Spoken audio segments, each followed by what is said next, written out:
Hi everybody, I'm back, and I've got Carter back also from Kaiser Oakland, who's been working on important things in terms of helping kids live a healthier life and hopefully reducing their cardiovascular risk for the future.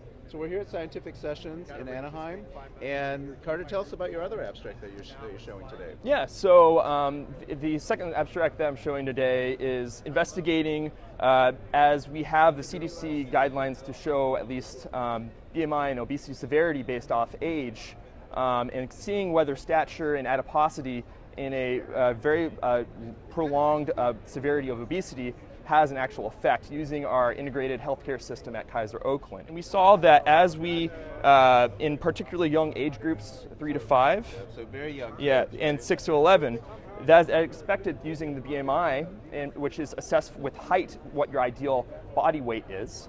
That with height, it did increase with years 3 to 5 and 6 to 11, but was blunted in the 12 to 17 group. In other words, why are adolescents not having an increased height, and is the reliability of the growth chart for these severe obesity classes under question of whether there's different mechanisms to assess for this, rather than height alone for an ideal body weight. So this is important because, again, it brings into question what the validity or the utility of the BMI charts are that we see. Yeah, okay. And of course our data is quite limited. It's just seeing it from a one data point. Mm-hmm. We didn't use ethnicity, race and ethnicity and see if there was differences in itself, Mm-hmm. but more so just bring up the question whether we need to look at obesity in children in a different way, whether that uses in impedance with certain devices to check actual fat content and adiposity